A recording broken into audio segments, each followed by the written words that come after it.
Bonsoir la team, bonsoir à tous, j'espère que tout le monde va bien. Je reviens donc avec cette vidéo pour vous montrer comment effectuer le staking de vos 25% que vous avez réclamé dans MetaMask. Alors pour ce faire, on va cliquer dans MetaMask, on va ouvrir le portefeuille. Une fois cela fait, on va cliquer là et aller sur le navigateur. Voilà. Une fois que le navigateur s'ouvre, vous allez venir sur l'onglet de recherche là et vous allez écrire stake. Voilà, c'est dans ce site ici, vous allez écrire stake.cordao.org que vous allez ouvrir. Voilà. Donc, après l'ouverture du site, vous allez donc vérifier, voir quel est le validateur que vous allez choisir. À quel validateur allez-vous déléguer vos pièces. Vous voyez. Maintenant, parmi les validateurs qu'on a, on a le score hybride qu'il faut évaluer avant de choisir son validateur. Il y a la commission, qui est le pourcentage que le validateur va prélever dans vos gains. Il y a l'APR, qui est le pourcentage que le validateur va vous reverser donc par an. Vous voyez, comme le projet à son tout début, les APR sont vraiment hallucinants. C'est donc de 2500%, 2600%, 2000, ça dépend, il y a la concurrence un peu de partout pour attirer les investisseurs. Croyez-moi les amis, c'est le moment de déléguer vos pièces. C'est le moment. C'est la meilleure période. Sinon, quand le prix va augmenter, les APR vont également diminuer. Et aussi, je vous rappelle que ce staking va durer 81 ans. C'est-à-dire que si vous déléguez vos pièces, vous aurez la possibilité de consommer ces revenus-là par mois pendant 81 ans. C'est donc de ça qu'il s'agit. Voilà pourquoi je vais procéder avec mon propre compte pour déléguer mes pièces. Alors, je vais donc choisir quel validateur. Je gratte pour les validateurs. Je vois celui-ci, il est très intéressant parce qu'il a 2% de commission. Il a un score hybride intéressant également. Et sans oublier, c'est 2649% d'APR qu'il offre. Alors, je vais simplement cliquer sur lui. Je vais vous rappeler, les amis, que une fois que le staking, vous l'avez staké, c'est après 48 heures que vous pouvez effectuer les premiers retraits.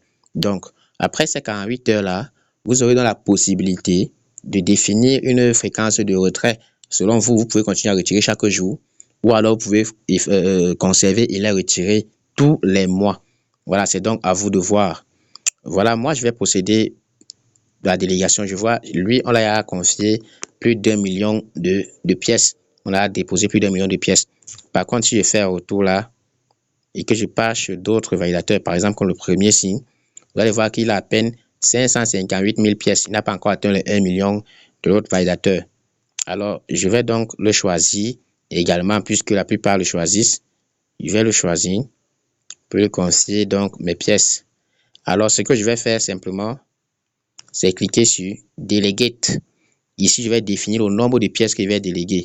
Alors, n'oubliez pas qu'il vous faut des frais de gaz, que ce soit pour les retraits ou que ce soit pour les délégations, pour déléguer ou pour faire les retraits.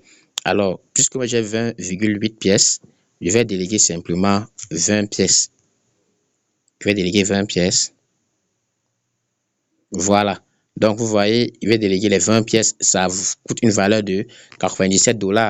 Je vais déléguer donc cela.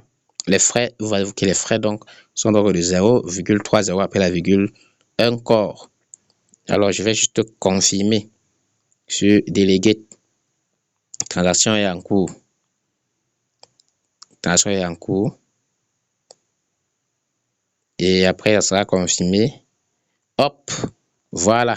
Vous voyez les amis, je viens juste de déléguer donc mes 20 pièces de corps. Transaction effectuée avec succès. Alors, je vais fermer. Ce que je vais faire, c'est que je viens cliquer là pour observer. Vous voyez là, donc j'ai délégué effectivement. Clique sur My Staking. Vous allez voir, donc j'ai délégué 20 corps à un validateur. Pour le moment, je n'ai encore rien à réclamer. Il n'y a encore rien. Donc, c'est tout ce qu'il faut faire pour déléguer vos pièces, les amis. À chaque fois, c'est là, vous allez venir vérifier et cliquer sur My Staking pour voir quels sont les revenus. Ça va souvent apparaître. Ça va apparaître là. Vous voyez, ça va apparaître souvent ici. Et vous allez réclamer aussi facilement. Maintenant, il est important chaque fois de venir vérifier si votre validateur à qui vous avez confié vos pièces est actif. Donc, il faut tout le temps venir voir s'il est actif. Alors, si un jour vous venez trouver qu'il n'est pas actif, je vous conseille de déstaker et d'aller confier à quelqu'un d'autre, à un autre validateur.